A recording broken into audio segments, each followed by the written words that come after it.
Bom dia, galerinha. Tudo bem com vocês? Comigo tá tudo bem. Espero que com vocês também esteja tudo bem. E na aula de hoje a gente vai falar um pouco, né, sobre aquele tema da aula passada, que foi o trabalho da força-peso, beleza? Vamos resolver os exercícios, né? Qualquer dúvida que continuar, manda uma mensagem aí pra mim pra gente poder sanar essa dúvida, beleza? Então, olha só. Eu pedi para vocês fazerem uma leitura ali dessa página 4 aqui falando sobre o trabalho da força-peso, né? Deixei uma aulinha ali, uma videoaula para vocês. E aí, nessa parte do trabalho da força-peso, ele mostra sobre essa questão de você pegar um objeto, né, e a força-peso está relacionada com a altura, né? E aí ele mostra aqui, ó, na descida e na subida do corpo. Então ele mostra como é esse trabalho. E aí na subida, né, ele utiliza ali a equação, essa equação aqui, ó, trabalho é igual a força vezes o deslocamento vezes o cosseno do ângulo θ.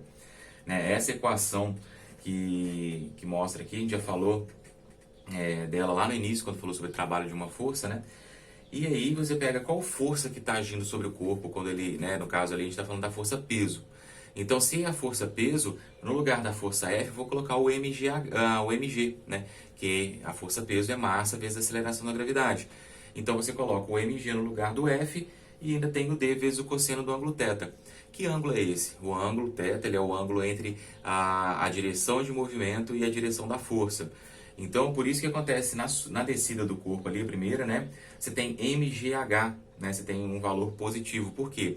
Porque você tem a força atuando para baixo e você tem o deslocamento para baixo. Então, o ângulo entre esses dois vetores, né? O vetor deslocamento e o vetor força, é zero. E o cosseno de zero vale 1 positivo.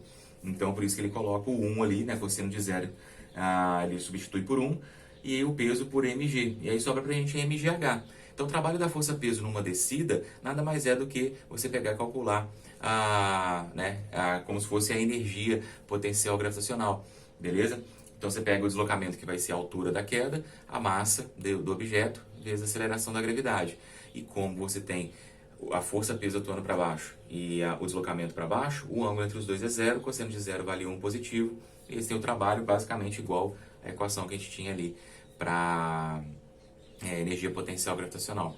Agora, na subida do corpo, o que acontece? Na subida, a força-peso continua puxando o cara para baixo, só que o deslocamento é para cima. E aí eu formo um ângulo de 180 graus, né? Para sair daqui de baixo, chegar até aqui em cima, eu tenho um ângulo de 180 graus. E aí, esse ângulo de 180 graus, o cosseno de 180 é menos 1. E aí, por isso que aparece o sinalzinho de negativo ali. Então, o trabalho da força-peso numa subida fica menos mgh, beleza? E aí, depois ele comenta que no caso do corpo se mover numa direção que é perpendicular ao deslocamento. Então, por exemplo, o objeto ele movimenta para cá e a força está para cima. Ou ele movimenta para cá e a força para baixo, no caso da força-peso. Você pega um objeto e só desloca ele na horizontal, né? A força-peso aponta para baixo. Então, o deslocamento é numa direção, né? E a força está em outra direção perpendicular, né? Fazendo um ângulo de 90 graus. O cosseno de 90 graus é zero. E aí, por isso que você tem um trabalho nulo, né, o trabalho da força-peso. Beleza? Força-peso apontando para baixo, isso vale para qualquer força. Se a força atua de forma perpendicular ao deslocamento, então você não tem trabalho sendo realizado. A gente vai ver isso também lá no movimento circular. Beleza? Então, ó, força-peso para baixo, deslocamento para cá ou para cá, né, formando um ângulo de 90 graus, sendo perpendicular o deslocamento e a força. Aí você tem um trabalho nulo. Beleza?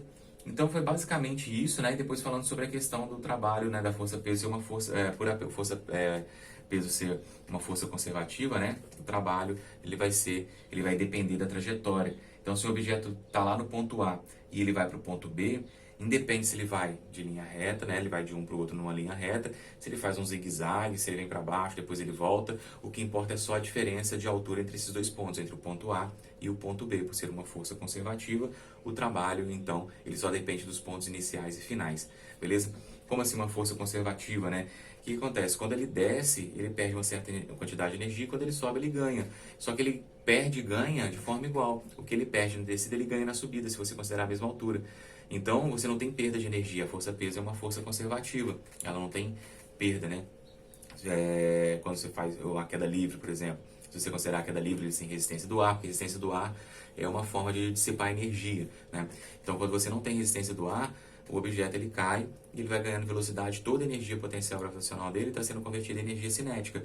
Se considerar a resistência do ar, o que vai acontecer? Uma parte da energia vai ser perdida por causa da resistência do ar e a velocidade dele vai ser menor quando ele chega lá embaixo em comparação com uma queda livre, porque ele perdeu energia por resistência do ar. Então, nem toda energia potencial gravitacional foi convertida em energia cinética. Beleza? Então, no caso aqui, quando a gente está trabalhando na força-peso, a gente considera uma força conservativa por causa disso, porque você não tem essa perda de energia quando você diminui ou aumenta a altura, né? Sempre desconsiderando a resistência do ar. Então, o objeto está aqui, ele sai desse ponto e chega nesse ponto, não depende da trajetória, depende só do ponto inicial, do ponto final, essa diferença de altura, né? Qual que é a diferença de altura desse ponto até esse ponto? Você tem uma diferença de altura, é essa diferença de altura que conta, beleza? E aí, né, foi basicamente isso que eu pedi para vocês fazerem, né, dar uma lidinha aqui, assistir a aula e aí vamos para as atividades. Então, ó, a primeira questão da atividade aqui falava o seguinte, né, o Cristo Redentor localizado no Corcovado encontra-se a 710 metros do nível do mar e pesa 1.140 toneladas. Considerando-se G igual a 10 metros por cima do quadrado, é correto afirmar que o trabalho total realizado para levar todo o material que compõe a estátua até o topo do Corcovado foi de, no mínimo... Então, repare que as respostas, ele não está preocupado nem com sinal, porque se você lembrar, né, o trabalho realizado para força-peso na descida, ele é positivo e na subida ele é negativo. Se ele quer saber, né, qual que é o trabalho total realizado para pegar o objeto e levar ele do nível do mar até o alto do Corcovado lá, o que vai acontecer? Ele está subindo com o material, então seria um trabalho negativo. Só que aqui ele não pede, né, ele não se preocupa com essa questão do sinal, não tem problema nenhum, tá? Então, ó, vamos pegar aqui o trabalho, né? Ele fica mgh, tá? Então, a massa são 1.140 toneladas. Cada tonelada são 1.000 quilogramas. Então, você tem 1.140 toneladas vezes 1.000, né? Para transformar em quilogramas. Você pode fazer separado, pode fazer no meio do cálculo aqui, não tem problema. Isso aqui vezes a gravidade, que é 10, e vezes a altura, que é 710, beleza? Então, ó, eu gosto, né, da notação científica, porque isso aqui simplifica esse monte de zero. Só que o exercício ele não coloca... não, ele ainda coloca a resposta como quilojoule. Então, eu vou colocar aqui, ó, 1.140 vezes 10 elevado a 3, né? 1.000 significa... a gente pode escrever como 10 elevado a 3. 10 multiplicado 3 vezes, né? 10 vezes 10, 100, vezes 10, 1.000. Então, 10 multiplicado 3 vezes, você tem o número 1.000. Então, 10 elevado a 3, beleza? Isso aqui vezes 10 vezes 710, vou colocar aqui 7.100, né? Multipliquei esse 10 por 710. Agora, tem que multiplicar 1.140 por 7.100. E quando você multiplicar isso, você vai ter aquele valorzinho ali, ó, 8.094.000, beleza? Vezes 10 a 3, ó. Esse 10 elevado a 3, a gente pode também, né? Vou colocar aqui, ó, 10 elevado a 3 joules, é a unidade de energia, beleza? Trabalho a unidade de energia. Mas esse 10 elevado a 3 aqui, eu posso escrever ele como quilo, beleza? Igual de quilograma, de quilômetro, né? Aquele quilo que tem antes, porque a unidade é grama. Então, quilograma é a mesma coisa que você ter 1.000 gramas. O quilo significa 1.000. Quilômetro, a unidade é metro. Quilômetro, o quilo que tem na frente significa 1.000. Então, são 1.000 metros. Um quilômetro são 1.000 metros. Então, esse quilo aqui significa 1.000, que é o 1.000 que a gente tinha colocado aqui em cima, só convertir para a notação, né? Só para a potência de 10. Então, esse quilo aqui a gente representa ele com a letra K. Então, por isso que a gente escreve, né? Trabalho é igual a 8.094.000 quilojoule. Essa é a resposta ali. Beleza? Então, a primeira questão era basicamente isso, era calcular esse trabalho realizado aí. Vamos para a questão 2. Na questão 2 fala o seguinte, um corpo inicialmente em repouso é submetido a uma força F, cujo valor algébrico varia com o tempo de acordo com o gráfico a seguir. Considerando os intervalos de tempo 1, 2 e 3, a energia cinética do corpo, então, ó, você tem uma força sempre sendo aplicada. Ó. Aqui você tem uma força crescente, né, ela está aumentando. Aqui você tem uma força constante e aqui você tem uma força diminuindo, beleza? Então, o que acontece? Ó? Lá na segunda lei de Newton, a gente tem o seguinte, que força resultante é massa vezes aceleração. Beleza? A gente já comentou sobre essa lei algumas vezes, a gente ainda não falou direitinho, né? Parou para falar exatamente das 3 leis de Newton, mas A gente já comentou sobre as leis de Newton e a segunda lei fala isso, que uma força resultante, quando o objeto ali tem uma força resultante atuando sobre ele, isso gera uma aceleração. Você tem uma relação direta aqui, ó, entre força resultante e aceleração. Aí a massa. A massa ela está medindo a dificuldade que você tem de poder pegar um objeto e mudar o estado, né, dele, o estado inercial que a gente fala. Então, se você tem uma massa muito grande, é difícil você pegar um objeto e fazer ele entrar em movimento. Um objeto que está em movimento, fazer ele atingir o repouso. Né? Quanto maior a massa, mais difícil é de você alterar a situação desse objeto. Então você pensa uma bicicleta e um caminhão e os dois andando a 20 km por hora, uma velocidade bem tranquilinha. A bicicleta andando a 20 km por hora, se você tentar parar, vamos colocar 10 km, que é bem mais tranquilinho. Se você está lá brincando com um colega seu, e aí entra na frente da bicicleta e tenta parar. Ele está andando bem devagarzinho ali, andando a 10 km por hora. Você consegue enfiar na frente da bicicleta ali, segurar e conseguir parar. Agora um caminhão andando nos mesmos 10 km por hora, você não vai enfiar na frente dele e tentar parar ele, né? Porque o caminhão tem uma massa muito maior. Então é muito mais difícil você parar o caminhão do que a bicicleta, por mais que a velocidade seja a mesma. Beleza?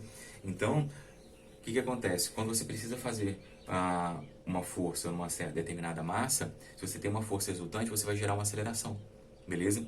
E essa aceleração, se você lembrar, a aceleração está relacionada com velocidade, né? A aceleração, ela é a variação da velocidade dividido pelo tempo que levou para ter essa variação. Então, se você tem aceleração, você tem variação da velocidade.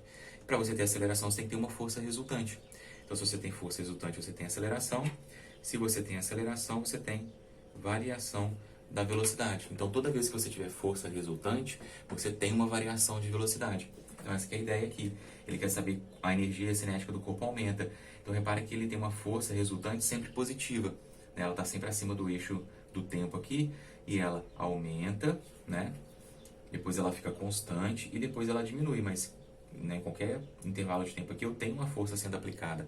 Se eu tenho uma força sendo aplicada, eu tenho aceleração. Se você tem aceleração, você tem variação da velocidade. No caso, como a força está sendo aplicada ali, uma força positiva, ela está sendo na direção do movimento. Então eu tenho o aumento de velocidade nas três situações. Então por isso que nos intervalos 1, 2 e 3 eu tenho aumento da energia cinética. Eu tenho uma força resultante sendo aplicada no corpo. Se eu tenho força resultante, eu tenho aceleração. Se eu tenho aceleração, ali no caso, eu vou ter um aumento de velocidade. Beleza? Então aqui eu tenho os três tempos aqui, né? 1, 2 e 3, eu tenho aumento de velocidade e aumento da energia cinética. Beleza? Então a questão 2 era isso. A questão 3, aqui fala do recorde mundial, né? Do salto com vara. Então conta a historinha aqui e tal. E no meio aqui ele fala, ó, também é dela o atual recorde mundial de 5,6 metros. Beleza? Então ele está falando qual que é a altura ali. Aqui, ó, o recorde atual de 6,14 metros estabelecidos em 94. Só que aqui está falando do recorde o quê? Tá, aqui está falando do masculino. Beleza? E do feminino aqui 5,6 metros. Beleza? 0,6. E aí, ó, no ano retrasado, ocorreram a Olimpíada de 2012 em Londres, e uma das modalidades de atletismo preferidas pelo público é o salto com vara. De acordo com o texto anterior, na modalidade feminina, uma atleta de grande destaque é a russa Helena Inzibaeva, recordista mundial. A figura a seguir descreve a figura envolvida, a física, tá difícil. A figura a seguir descreve a física envolvida no salto com vara. Então fala aqui da corrida, né? Aí depois ela tem impulsão. Depois dessa impulsão ela vai lá, sobe, né, o voo, né, aqui, e depois passando pelo sarrafo e a queda. Então, ó, vamos considerar que o sistema seja conservativo, então não tem perda de energia. É lógico que na vida real tem, né, mas vamos considerar no caso aqui de exemplo que não. Ou seja, que não há nenhuma perda de energia. Dessa forma, estamos desprezando o atrito com o ar e qualquer outro tipo de energia, de perda de energia. Como um possível aquecimento da vara durante a deformação, por exemplo. Porque você pega a vara na hora que ela dobra ali, o lugar que ela dobra, ela aquece. Se você pegar, por exemplo, um fio metálico, ou até um grampo, né, de grampeador, e pegar ele e começar a mexer ele para um lado e para o outro ali, até ele quebrar, depois você quebrar, você encostar a mão nele, no lugar onde teve a fissura ali, né, onde quebrou, você sente um pouco mais quente, né, o lugar ali, por causa dessa deformação que você vai fazendo, aí aquece o local. Então a vara também ela tem um certo aquecimento, Então a parte de energia só que não é uma coisa assim tão perceptível, você chegar lá e queimar a mão na vara, mas tem um certo aquecimento, tem a questão do som quando bate ela, né, e tudo tem a perda de energia dela na subida ali por causa da resistência do ar, ou até na corrida dela por causa da resistência do ar, não é para levar nada disso em consideração, beleza? E então, ó, tomando como G 10 metros por segundo ao quadrado, a aceleração da gravidade no local em que Helena Isinbaeva alcançou o atual recorde mundial de salto com vara na modalidade feminina, podemos estimar que sua velocidade no início da etapa de voo foi da ordem de. Então, olha só, pô, eu preciso saber a velocidade inicial. E a única informação que ele me dá é a altura que ela chega. Então, se ele me dá a informação da altura que ela chega, eu posso calcular a energia potencial gravitacional dela lá no ponto mais alto, né, onde ela passa por cima do sarrafo, beleza? Se eu sei a energia dela lá, eu consigo, por a conservação de energia, eu sei que a energia que ela tem lá em cima vai ser igual à energia no início do movimento ali. E no início do movimento ela tem energia cinética, né, porque ela está vindo correndo e aí ela sai da energia cinética para a energia, né, ganhando energia potencial gravitacional devido, né, à vara ali, né, a elasticidade da vara. E aí joga ela para uma certa altura. Então eu faço isso por conservação de energia. Ó. Exercício 3. Né? Eu sei que a energia inicial é igual à energia final. Beleza? Aí no início eu vou considerar que tem energia cinética. A energia cinética a gente calcula como mv ao quadrado dividido por 2. A energia final vai ser energia potencial gravitacional, mgh. E aí, né, não fala a massa dela, mas eu não preciso da massa, porque eu tenho a massa desse lado e tenho a massa desse lado. Eu posso simplificar as duas massas. Independe se ela tem 50, 60, 70, 80, 100, 120 quilos. Beleza? O que importa é o quê? A velocidade para a altura, como eu tenho uma conservação de energia aqui. Então, quem relaciona a energia cinética é a velocidade. Quem relaciona com a energia potencial é a altura. Então, só depende desses dois valores, velocidade e altura. A velocidade é o que eu quero saber. Então, V2, V ao quadrado dividido por 2. Gravidade vale 10 e a altura 5,06, não é isso? 5,06. Beleza? Então, ó, eu tenho que V ao quadrado é igual 10 vezes 5,6 dá 50,6. Vezes o 2 está aqui embaixo, ele passa multiplicando, vezes 2. Então, V ao quadrado vai dar 100, na verdade 101,2, né? 101,2. Para tirar a raiz quadrada, né? Raiz quadrada de 101,2, eu sei que raiz de 100 é igual a 10, né? Ele pede o valor aproximado, então eu vou colocar aqui, ó, aproximadamente 10 km por hora. E aí deve ter alguma resposta próxima disso. Ah, tá. Aí, ó, 10 km por hora. Aí eu viajando aqui, 10 metros por segundo. Tava falando do caminhão de 10 km por hora e ficou na cabeça. Então, ó, 10 metros por segundo. E aí a resposta ali está em km por hora. Para passar, né, de metros por segundo para km por hora, ó, 10 metros por segundo, você multiplica por 3,6. E é isso que vai dar 36 km por hora. Beleza? Então essa é a velocidade ali aproximada, tá? 36 km por hora é a velocidade com que ela chega ali para fazer o salto. Tá, beleza, galera? Então a questão 3 era isso. A questão número 4. Ó, o bate-estacas é um dispositivo muito utilizado na fase inicial de uma construção. Ele é responsável pela colocação das estacas, na maioria das vezes de concreto, que fazem parte da fundação de um prédio, por exemplo. O funcionamento dele é relativamente simples. Um motor suspende através de um cabo de aço um enorme peso, né, o martelo que eles chamam, que é abandonado de uma altura, por exemplo, 10 metros, e que acaba atingindo a estaca de concreto que se encontra logo abaixo. O processo de suspensão é o abandono, né? O processo de suspensão e abandono do peso sobre a estaca continua até que ela esteja na posição desejada. Então você tem uma estaca lá, né? Quem já viu, é uma estaca de concreto. Eles colocam ela no solo e o bate-estaca é um peso que fica aqui em cima e fica batendo e vai afundando a estaca, né, até a posição que eles querem. Beleza? É basicamente isso o bate-estaca. É correto afirmar que o funcionamento do bate-estacas é baseado no princípio de... Então, a transformação da energia mecânica do martelo em energia térmica da estaca, não quero energia térmica, né? Uma energia térmica, ela acontece, mas ela não é isso que eu quero. Eu não quero aquecer nem o martelo, nem a estaca. Conservação da quantidade de movimento do martelo, também nu, né? transformação da energia potencial gravitacional em trabalho para empurrar a estaca. Então é isso que eu quero, né? Eu quero um trabalho, eu quero aplicar uma força e gerar um deslocamento, né? Eu quero fazer a estaca descer, então eu bato ali, aí eu vou e uso a energia potencial gravitacional para ser transformada em trabalho, né? E esse trabalho vai fazer com que tenha esse movimento da estaca, beleza? Colisões do tipo elástico entre o martelo e a estaca, né? Colisões elásticas, a gente também nem falou de colisão elástica, mas a colisão elástica, ela é basicamente uma colisão que você tem um objeto colidindo com outro e não tem perda de energia, então você tem isso que a gente chama de colisão elástica. Que também no nosso dia a dia, no geral, não acontecem colisões elásticas, né? O mais próximo de uma colisão elástica, que a gente pode citar assim, é uma mesa de sinuca, né? Às vezes você pensa em elástico, essa questão de deformação, né? Mas o elástico é basicamente isso, é você conseguir transferir energia de um corpo para o outro sem ter perda de energia. Então na sinuca você tem ali, como as bolas são muito firmes, quando uma colide com a outra, basicamente toda a energia que tem uma tem é passada para a outra. Só que tem som, tem aquecimento da bola ali também, né? Onde ela colide você tem aquecimento e você tem também o som que é emitido. Então você tem energia sendo perdida. Mas já viu quando acontece da bola, ela colidir uma com a outra, e aí a bola que tem movimento colide, ela para e a outra continua, ela fica totalmente parada, e a outra continua. Então tem praticamente toda a energia que essa aqui tinha foi transferida para a outra que continua o movimento. Beleza? E transformação da energia elétrica do motor em energia potencial elástica do martelo. Não, você não tem nenhum elástico ali, né? Então o que você quer mesmo é o quê? Pegar a energia potencial do martelo e transformar isso em trabalho para gerar um deslocamento ali naquela estaca. Beleza? Essa é a questão 4. Questão 5. A questão energética sempre foi um elemento de inquietude para a sociedade e para os grupos de pesquisas científicas. Hoje, não mais só as hidrelétricas são responsáveis pela totalidade de geração de energia elétrica.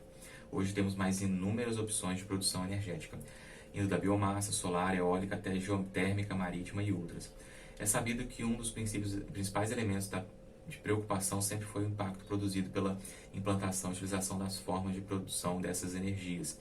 Esses impactos podem variar desde o ataque e destruição da fauna e da flora até alterações produzidas por extração de minérios utilizados e de lixo extremamente perigoso a se manipular. Considerando essas diversas energias hoje utilizadas, sua capacidade produtiva, seus efeitos ambientais, suas vantagens e desvantagens indica a afirmativa que melhor retrata a realidade desse mundo energético aqui referido. Então tem várias alternativas aqui. A alternativa correta, ó. Um modo de geração de energia mecânica ou elétrica é considerado limpo se não liberar substâncias poluentes para o meio ambiente. Até o momento não se descobriu nenhuma forma de geração de energia que não cause nenhum impacto na natureza. Entretanto, uma energia limpa restringe seu impacto ao local de implantação da usina. Podemos citar como forma de energia limpa, energia solar, a energia eólica, a geotérmica, a maré motriz, a hidráulica e a nuclear. Então, olha só, fala de energia, né, limpa, né? Essas energias que você não agride o meio ambiente ali de forma direta, né? Se você pega, por exemplo, a hidrelétrica você tem que alagar uma parte muito grande e onde você alaga aquele material orgânico, né? A floresta, toda a parte que ficou embaixo da água, aquilo ali vai começar a se decompor e liberar gás poluente, né? Vai liberar gás metano, né? Então você tem essa questão de poluição. Se você pega combustíveis fósseis, você tem que queimar e liberar, né, CO2 para a atmosfera. Agora, quando você pega energia eólica, o que acontece? Ela não libera nada, né,